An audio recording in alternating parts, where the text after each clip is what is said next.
Justice doesn't fail because people don't care. It fails when the systems designed to deliver it stop working. Hi, I'm Judge Stephen Teskey, retired, and this is Justice Redesign, a podcast about rethinking justice, challenging assumptions, and rebuilding the systems that shape people's lives. And coming up in episode 7 in our series examining the legal, economic, and institutional dimensions of diversity, equity, and inclusion, also known as DEI, each installment addresses a different layer of the debate, from merit and neutrality to profitability and governance, with the aim of separating rhetoric from reality. Now, let's stay tuned, because real justice doesn't happen by accident. It happens when we're willing to rethink the systems behind it.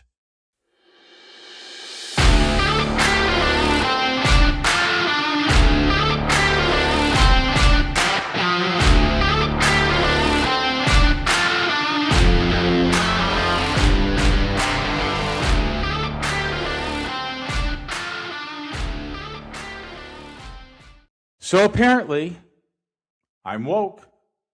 I learned this recently. Not because I fell asleep in a sociology class, not because I joined a drum circle, not because I replaced my coffee with oat milk.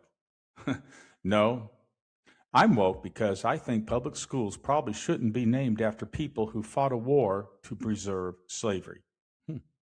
Radical stuff, huh? Meanwhile, the same people calling me woke are scrubbing exhibits from national parks, pulling books from shelves, threatening universities, policing fonts, and rewriting museum placards. But I'm the activist. They're the neutral ones. Sure. Okay. And I'm the one who overreacts? Let's rewind a moment, okay?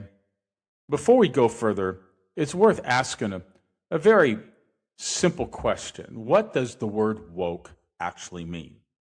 I mean, the reason that question matters is because the word has become one of the most commonly used political labels in America today.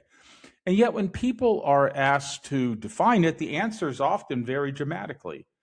Originally, woke meant something fairly simple: being aware of injustice, particularly racial injustice. Woke simply meant awareness. That is, the awareness of injustice, awareness that history shapes institutions, awareness that systems sometimes carry memory. Folks, that's it. It wasn't a demand that you confess your sins before brunch. It wasn't a mandate that every corporate meeting begin with a land acknowledgement. It just simply meant, just pay attention. The phrase "stay woke" didn't start on college campuses or social media. One of the earliest recorded uses came from blues musician Lee Belly in a 1938 song about the Scottsboro Boys, the 9 black teenagers falsely accused of rape in Alabama. At the end of the song, he warned listeners to stay woke, meaning stay alert to injustice and keep your eyes open to how the system might treat you. In other words, the original idea wasn't about policing language or ideological purity. It was about awareness. So the original meaning of woke was a warning about injustice, right? And the modern political fight over the word has become mostly about something else entirely. Now, somehow, awareness became extremism. Now, take a look at this short video clip that breaks down the etymology of the word woke.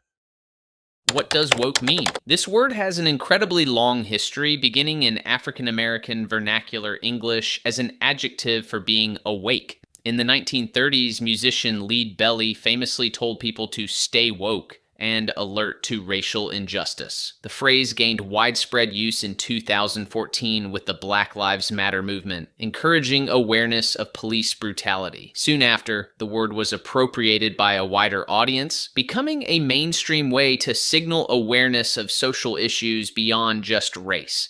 But by 2019, the meaning of woke was flipped.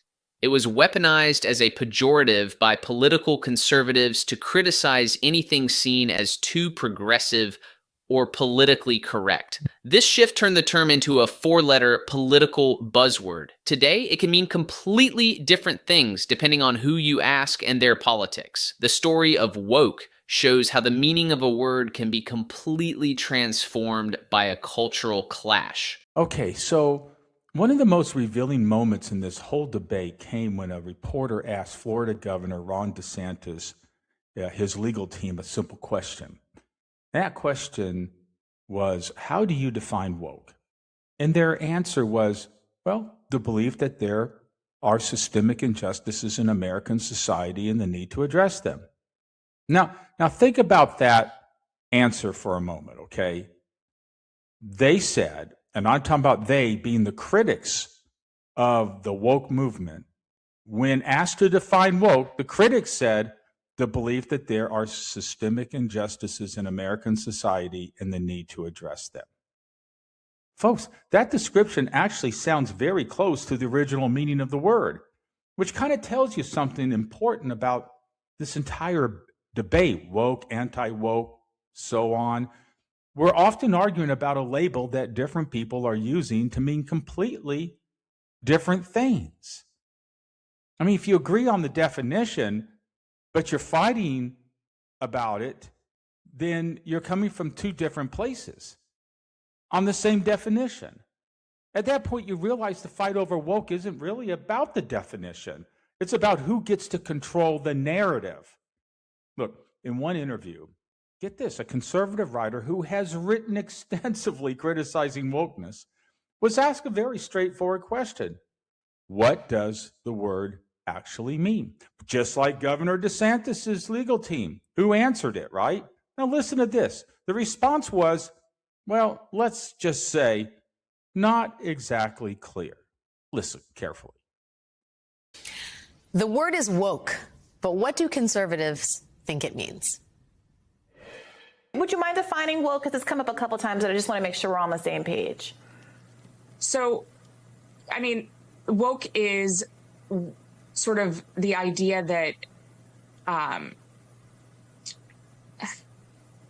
this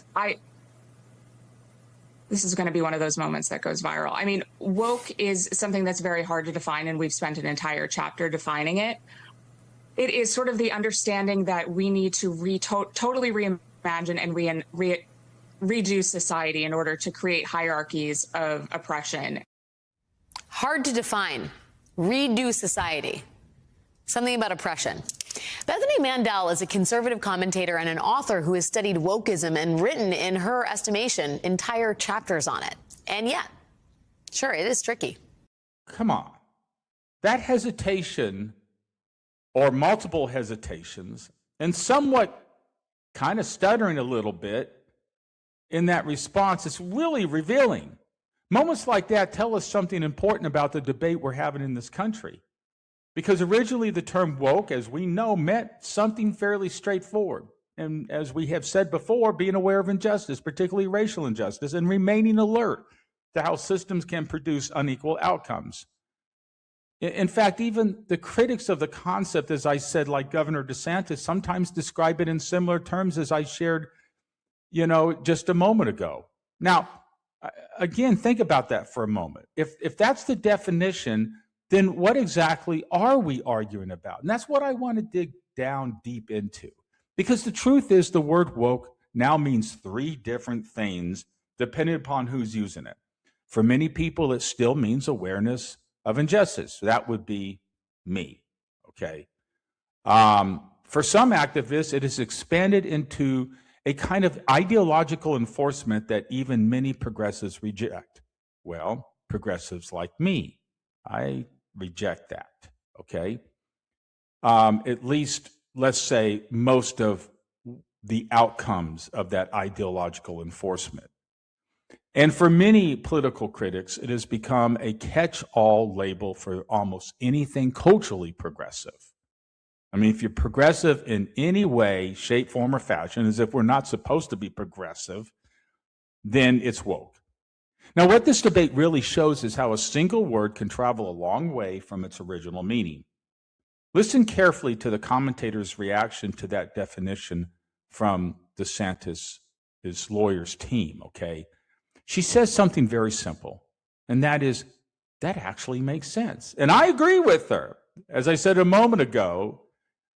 And then she adds, almost as an aside, maybe that's why the anti-woke establishment has such a hard time with it.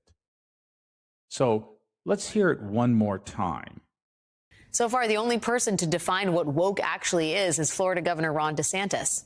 Late last year, his staffers were asked to define woke in court. His communications director defined woke as a slang term for activism, progressive activism.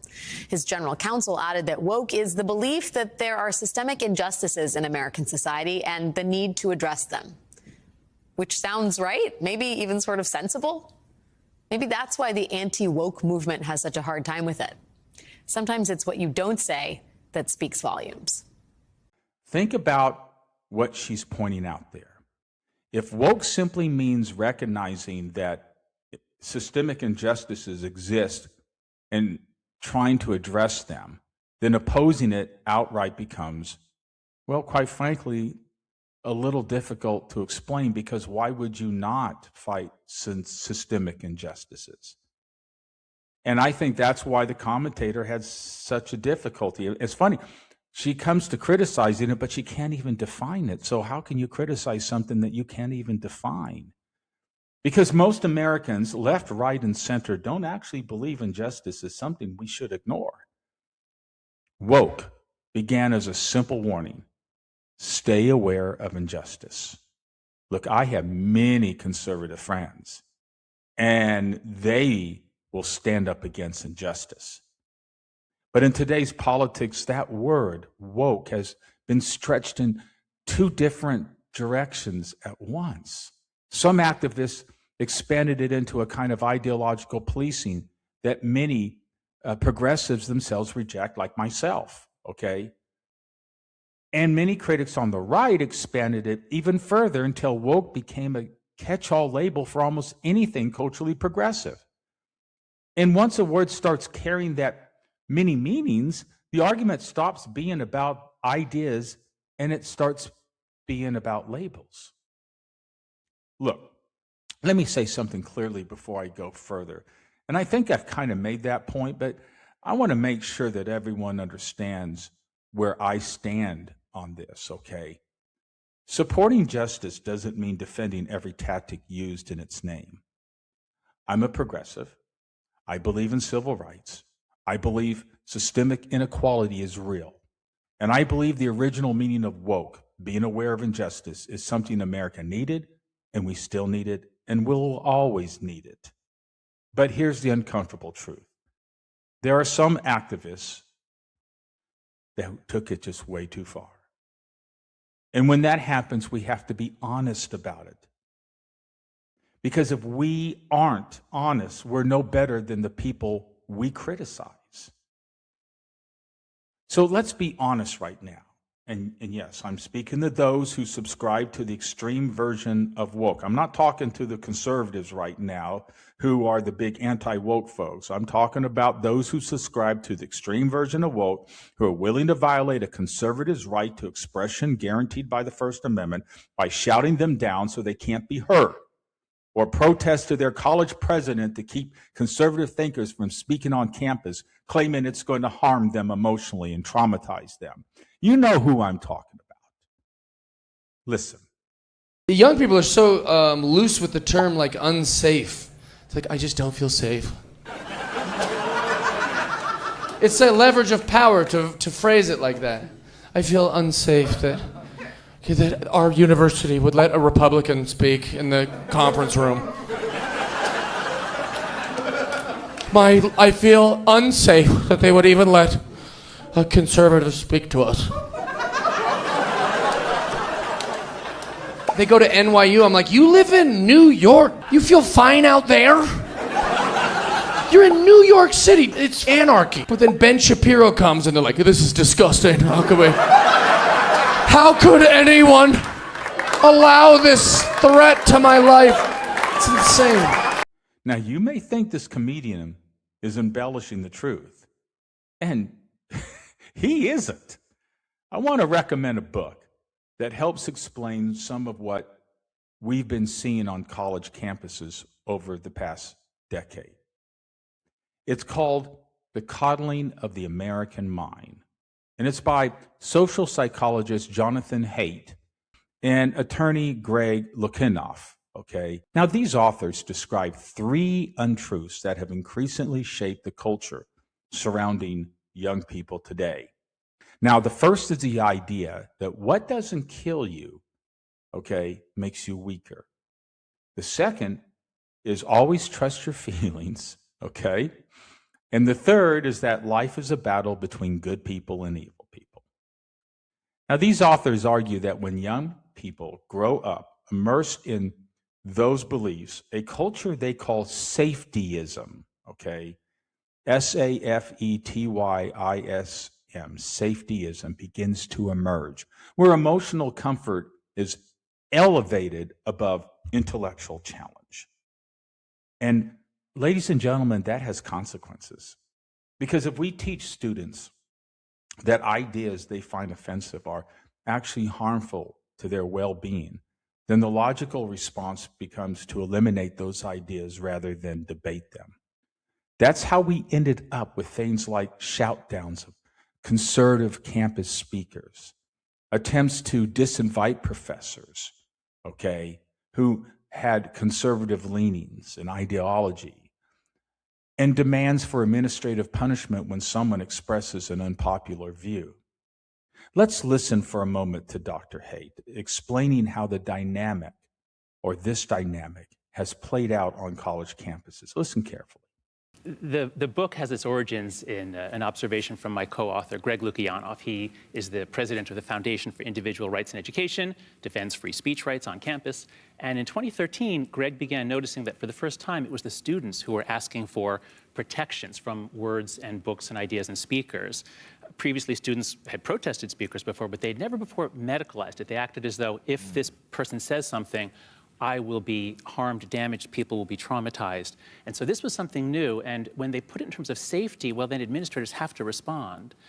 So this came in around 2013, 2014, and it brought with it a whole package of innovations, you might say, microaggression training, safe spaces, trigger warnings. All this stuff appears from out of nowhere around 2013, 2014. Yeah, the basic finding, which I think surprised a lot of us assumed that the millennials were from 1982 to around 2000 or 1998. But kids born around 1995 had a very different childhood from kids born a few years before. And so research by Jean Twenge and others show that kids born after 1985, they don't get driver's licenses as much. They don't drink as much. They don't go out on dates. They don't have sex as much. What are they doing? They're sitting at home on their devices, talking with each other. And this seems to be changing social development. And we know this. This is not just some perception from outsiders, because the rates of anxiety disorders, depression, self-cutting, where they have to be admitted to hospitals, and suicide, all of these rates are way, way up, especially for girls, and it all begins right around 2011. And so it's when this generation first enters college campuses, and 2013, that's when all this new attitude about speech comes in. Isn't another reason that they're sitting home instead of doing all those fun things is because the parents insist on watching them all the time? Exactly. I mean, I remember 20 years ago, we talked about helicopter parents, hovering over them, and now they call it bulldozer parenting. Yep. They clear out any obstacles in the way. Concierge parenting, I've heard. Right. Yeah. So that the kid doesn't have to ever face any difficulties. How can that kid function in the real world? So you just heard Dr. Haidt, okay, describe some of the forces behind this phenomenon. Things like social media, institutional incentives, and what he calls overprotective parents. The ones that I call helicopter parents. They're having all over their kids all the time, trying to protect them, keeping them from harm, that nothing ever bad or insensitive or whatever should ever touch them. God forbid. But there's another concept he calls, that he discusses here, that is just as important, something he calls anti-fragility. Anti-fragility. Now, the idea is simple. It's like this. Just like muscles grow stronger through resistance, young people grow stronger through challenge, discomfort, and adversity.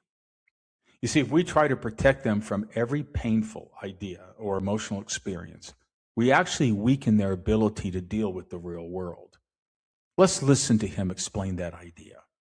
That's right. So the most important psychological idea in the book is anti-fragility, that there are some things that are fragile, like a wine glass. If you knock it over, it breaks, nothing good happens. If something is plastic, you knock it over, it doesn't get damaged, but it doesn't get better. But there are some things that have to be stressed or challenged, like the immune system. If you protect your kid's immune system, use bacterial wipes, you're actually hurting the kid. You're preventing the system from getting the information it needs. Same thing with social life. If you protect your kids from being excluded, from being insulted, from being teased, when they grow up, it's like the Princess and the Pea, a little tiny thing that they encounter on campus now becomes intolerably painful. Here's the question I want you to think about. If we criticize college students, okay, for trying to counsel speakers because, well, they're being woke, because those counsel speakers have ideas that are offensive to these college students, and these college students believe that they should not have to hear from them, so they go and shout them down, right? That's that cancel culture. How is that fundamentally different from politicians today trying to erase history because it makes people uncomfortable? Think about it. How is what those college students doing in the shout downs because they claim the conservative speakers bring them discomfort and make them uncomfortable? How is that fundamentally different from politicians trying to erase history because it makes people uncomfortable? How is that different from banning books, removing museum exhibits, or rewriting school curricula to soften the realities of slavery, segregation, or the forced removal of Native American children into boarding schools? The uncomfortable truth is that it isn't very different at all, because in both cases, the logic is the same. This idea makes people uncomfortable, so it should disappear. In other words, when it comes to tactics, the extremes of both the woke movement and the anti-woke movement are actually playing from the same playbook. They're doing the same thing. The only difference is who or what they want to counsel, but they're all doing it for the same reason, because it makes them feel uncomfortable. Now, having laid this foundation, okay, that woke and anti-woke are political cousins, let's return to what true woke is. The original idea of being woke, again, was simple, right? Pay attention to injustice, listen to people whose experiences are different from your own, be aware of how systems can produce unequal or unequal outcomes. Ladies and gentlemen, that's not radical. Come on, our country was built on that, okay? That's how why the revolution started. You know, it's empathy. What's wrong with empathy, okay? But somewhere along the way, a faction of the movement, okay, and I'm talking about the woke folks, okay? I'm a woke person, but I disagree with that faction that started confusing awareness with ideological enforcement. And that's where the problems begin. You've seen it. College speakers, okay, that are shouted down and canceled out instead of debated, as people of intellect should be doing anyway, okay? I mean, if you're in college, for goodness sakes, you're there to learn. All types of ideas. And then you sort it out. People labeled bigots for asking questions? Come on. Entire careers threatened because someone used the wrong word 5 years ago? At some point, the goal shifted from confronting injustice to policing conversation. And sometimes the problem isn't what someone meant, it's that context itself disappears from the conversation. An example of this was highlighted by comedian Bill Maher, who shared a case involving a liberal law professor who was disciplined by his own university because he used a hypothetical in class about racism. In explaining the scenario, the law professor referenced 2 racial slurs, not by saying them outright, but by using the first letters of each word. Actually, he would do more than I would, because I like the full context in an academic setting, because it brings out the truth and the harshness of it. But nonetheless, he didn't even do that. He just used the first letters, like the N word for the word I'm talking about. But even that wasn't even that was enough for a student complaint. A student still complained. The professor was ultimately required to undergo sensitivity training, okay? Now, look, I love Bill Mayer's way of sharing things just for effect. Bear with me. It's a quick clip. Listen to his own words. Listen to this story. There's a law professor at the University of Illinois, Chicago, named Jason Kilborn, whose crime was that on one of his exams, he used a hypothetical case where a black female worker sued her employer for race and gender discrimination, alleging that managers had called her 2 slur words, the type of real-world case these students might one day confront. And knowing the extreme sensitivity of today's students, he didn't write the 2 taboo words on the test, just the first letter of each. He was teaching his students how to fight racism in the place where it matters most, the criminal justice system. But because he merely alluded to those words, again, in the service of a good cause, he was banned from campus, placed on indefinite leave, and made to wear the dunce cap. No, not really the dunce cap part, but our American version of that. 8 weeks of sensitivity training, weekly 90-minute sessions with a diversity trainer, and having to write 5 self-reflection papers. A grown-ass man, a liberal law professor. If you can't see the similarities between that and this, the person who needs re-education is you. Let's think about that for a moment. A professor discussing racism in an academic setting, punished for describing racism. You know, I've experienced something similar myself. During a lecture, and it was on a college campus in Georgia, about the importance of lifetime appointments to the Supreme Court, I told a historical story from the era of segregation. After the death of Chief Justice Fred Vinson, you know, in the middle of the Brown versus Board of Education oral arguments, there were 2 Southern legislators reportedly urging President Eisenhower to appoint someone to replace Chief Justice Vinson who would uphold segregation, who could forge a majority to uphold Plessy versus Ferguson. So in their words, literally, okay, they were telling President Eisenhower that white children wouldn't have to attend school with black children. So the difference is they actually, instead of black children, they use the N-word.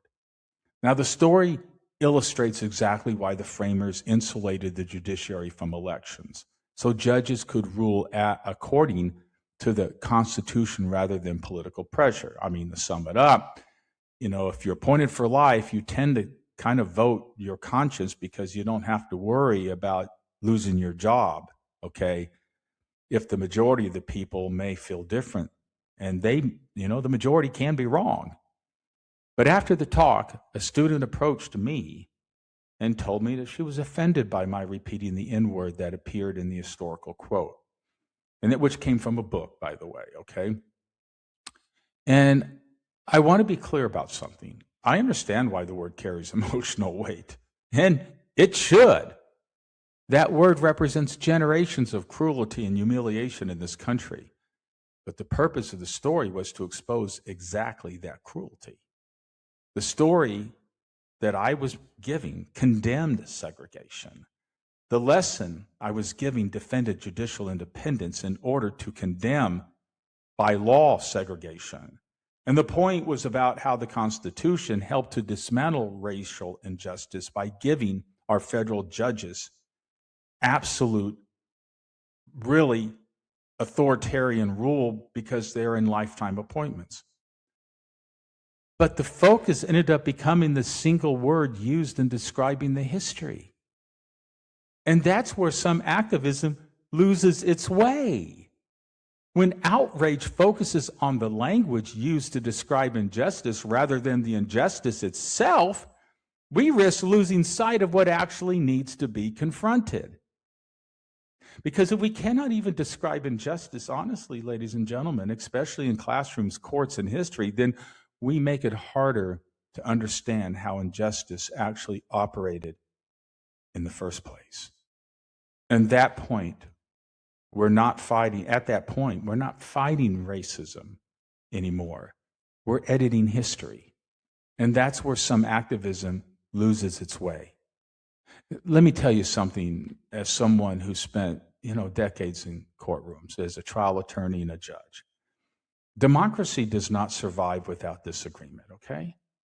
The moment we start silencing speech instead of answering it, we stop practicing democracy and we start practicing something else. And here's the irony. When progressives shut down debate, they hand the anti-woke crowd the best political weapon they could ever hope for. Because now the argument isn't about justice anymore. Now the argument becomes about censorship. And Americans, left, right, and center, have never been comfortable with that. Progress requires persuasion, not purity test, not public shaming, and definitely not shutting down speech. If you believe your ideas are strong, then invite the debate. Don't silence it. Because the moment we abandon the principle of open dialogue, we undermine the very democratic values we claim to defend. Now, if I stopped right there, some people might think I just made the case for the anti-woke movement. Well, but that would miss the point entirely. Because acknowledging that some activists went too far is not the same thing as endorsing the political backlash we're seeing today. In fact, two things can be true at the same time. Yes, some progressives overreacted, and they overreached. Yes, some activists confused justice with ideological enforcement. But what we're witnessing now from the anti-woke movement isn't a correction. It's an overcorrection. And in many cases, it's something far more troubling. Instead of defending free speech, many anti-woke campaigns are now banning books instead of protecting open debate. They're restricting what teachers can discuss in classrooms.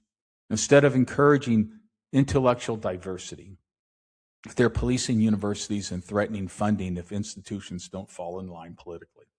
So the question we have to ask is this: are we really defending freedom of thought?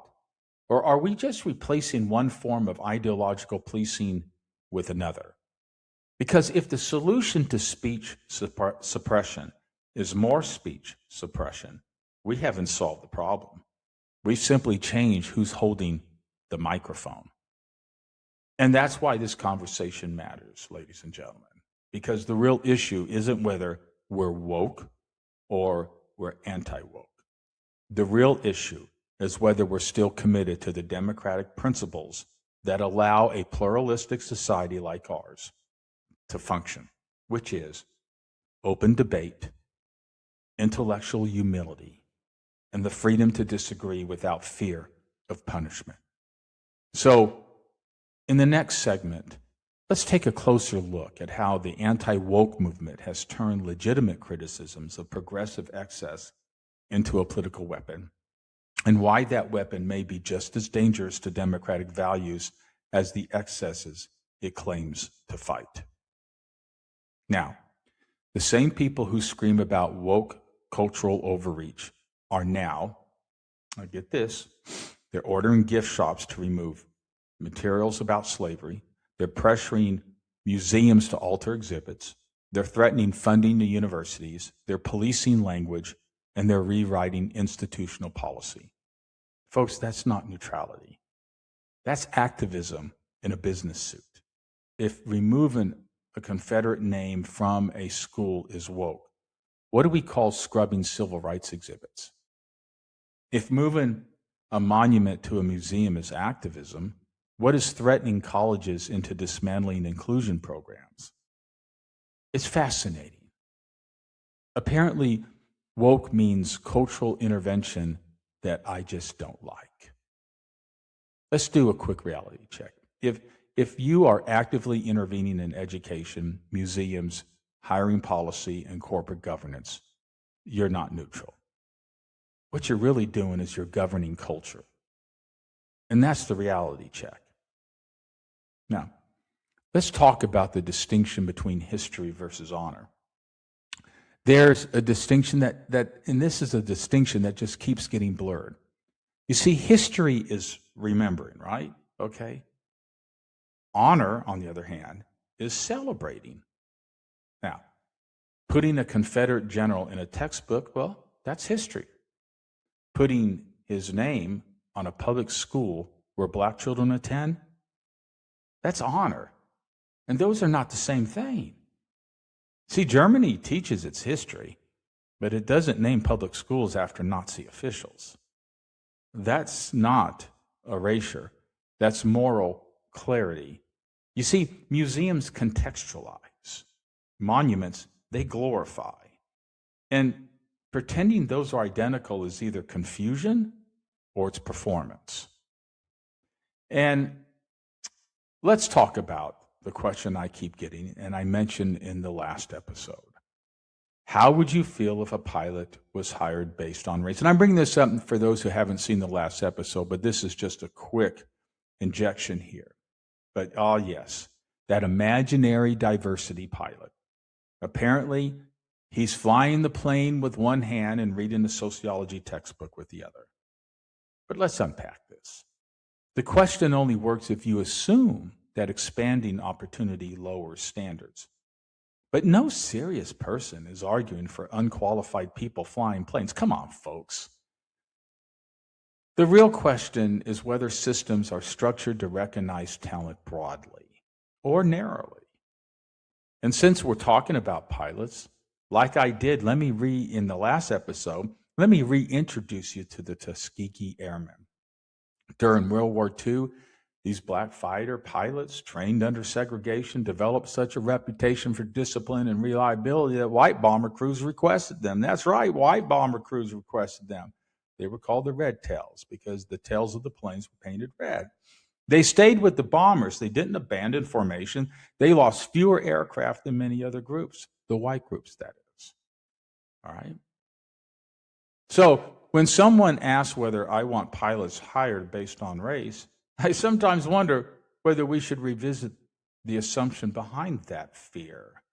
Because history shows something interesting. Talent exists everywhere, okay? Talent exists across all the demographic spectrum. But you see, systems don't always see that. And inclusion didn't lower the standard, it revealed it. So what is this really about, okay? I think the real tension isn't the wokeness, it's the discomfort.